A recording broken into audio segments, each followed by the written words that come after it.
সুপ্রিয় দর্শক, আসসালামু আলাইকুম। সবাইকে স্বাগত জানাচ্ছি আজকে গুরুত্বপূর্ণ সংবাদে। প্রথমেই জানিয়ে দিচ্ছি সংবাদ শিরোনাম, পরে বিস্তারিত। নারায়ণগঞ্জে প্রচারণায় বাধার অভিযোগে বিএনপি জামায়াত সংঘর্ষ, আহত ৫। এদিকে চট্টগ্রামে পৃথক ঘটনায় বিএনপি ও জামায়াতের ৯ কর্মী আহত। সর্বশেষ থাকছে অস্ত্র, হাতবোমাসহ ২ আওয়ামী লীগ নেতা আটক। শুনছিলেন সংবাদ শিরোনাম, এখন বিস্তারিত। তার আগে হৃদয় ছুঁয়ে যাওয়া একটি অনুরোধ। আজ যদি বেগম খালেদা জিয়া নামটি শুনে আপনার বুকের ভেতরটা ভারী হয়ে আসে, যদি ভোরের সেই খবর একটি দীর্ঘ অধ্যায়ের সমাপ্তি আপনাকে নীরবে কাঁদায়, যদি মনে হয় এই বিদায় শুধু একজন মানুষ নয়, একটি সময়, একটি সংগ্রাম, একটি ইতিহাস বিদায় নিল, তাহলে আজ একটু থামুন।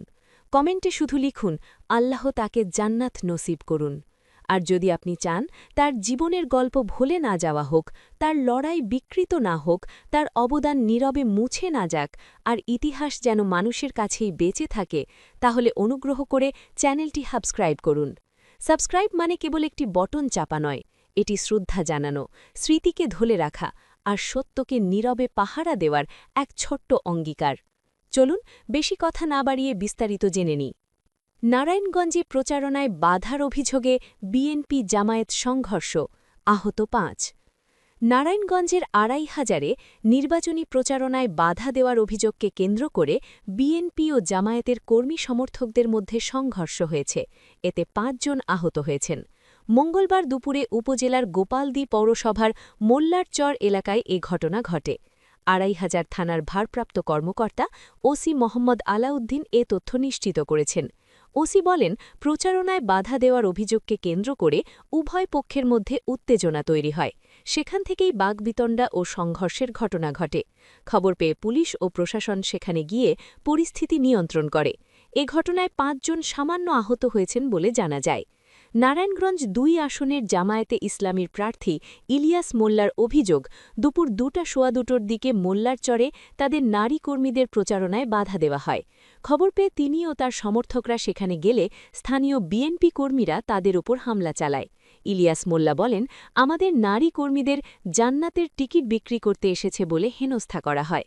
তাদের নেকাব খুলে প্রচারণা চালাতে বলা হয়। সেখানে আমার প্রধান নির্বাচনী এজেন্ট আজিজুল হকের স্ত্রীও ছিলেন। এ নিয়ে আমরা কথা বলতে গেলে বিএনপির কর্মীরা আমাদের ওপর হামলা চালায়। এ ঘটনায় অন্তত ৭ জন আহত হয়েছেন বলে দাবি করেন তিনি। উপজেলা বিএনপির সভাপতি ইউসুফ আলী ভুইয়া বলেন, আমাদের প্রার্থীর ব্যানারের সঙ্গে জামায়াতের ব্যানার স্থাপনকে কেন্দ্র করে কথা কাটাকাটি হয়। হামলার কোনো ঘটনা ঘটেনি। ছোট বিষয়কে বড় করে প্রোপাগান্ডা ছড়াচ্ছেন জামায়াতের প্রার্থী। নারায়ণগঞ্জ ২ আসনের সহকারী রিটার্নিং কর্মকর্তা, আড়াইহাজার উপজেলার নির্বাহী কর্মকর্তা মোহাম্মদ আসাদুর রহমান বলেন, ঘটনাস্থলে এসিল্যান্ড ও নির্বাহী ম্যাজিস্ট্রেট পুলিশ ফোর্স নিয়ে গিয়েছিলেন। উভয় পক্ষই বিষয়টিকে ভুল বোঝাবুঝি হিসেবে নিয়েছে। তবে জামায়াত বা অন্য কোনো পক্ষ থেকে অভিযোগ পেলে তদন্ত করে ব্যবস্থা নেওয়া হবে। একে চট্টগ্রামে পৃথক ঘটনায় বিএনপি ও জামায়াতের ৯ কর্মী আহত।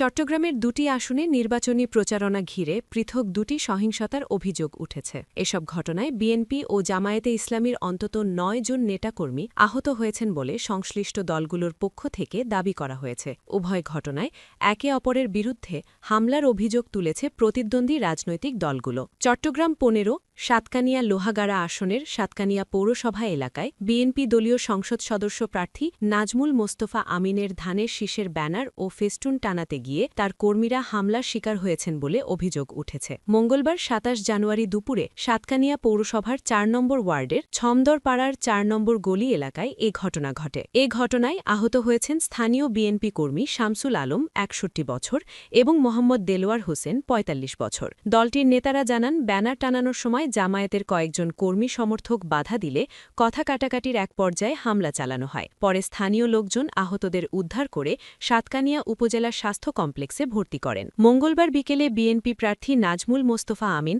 হাসপাতালে গিয়ে আহতদের খোঁজ নেন। তিনি বলেন, ব্যানার ও ফেস্টুন টানানোর সময় এ ধরনের হামলা শান্তিপূর্ণ নির্বাচনের অন্তরায়। এ ঘটনায় দ্রুত আইনগত ব্যবস্থা নেওয়ার দাবি জানান তিনি। তবে অভিযোগ অস্বীকার করে সাতকানিয়া উপজেলা জামায়াতের সেক্রেটারি মোহাম্মদ তারেক হোসাইন বলেন, জামায়াতের কর্মী সমর্থকরা এ ঘটনার সঙ্গে জড়িত নন। এটি বিএনপির অভ্যন্তরীণ কোন্দলের ফল হতে পারে বলে তিনি দাবি করেন। সাতকানিয়া থানার ভারপ্রাপ্ত কর্মকর্তা ওসি মঞ্জুরুল হক জানান, ঘটনা সম্পর্কে আমি শুনেছি, তবে লিখিত কোনো অভিযোগ পাওয়া যায়নি। অভিযোগ পেলে আইনগত ব্যবস্থা নেওয়া হবে। এদিকে একই দিন চট্টগ্রাম নগরের খুলশী থানাধীন আমবাগান রেলগেট এলাকায় চট্টগ্রাম ১০ আসনের জামায়াতে ইসলামীর প্রার্থী শামসুজ্জামান হেলালির নির্বাচনী গণসংযোগে হামলার অভিযোগ উঠেছে। মঙ্গলবার রাতে সংঘটিত এ হামলায় জামায়াতের অন্তত ৭ জন নেতাকর্মী আহত হয়েছেন বলে দলটির পক্ষ থেকে জানানো হয়েছে। জামায়াত নেতারা জানান, নিয়মিত প্রচারণার অংশ হিসেবে গণসংযোগ চলাকালীন একদল ব্যক্তি দেশীয় অস্ত্র নিয়ে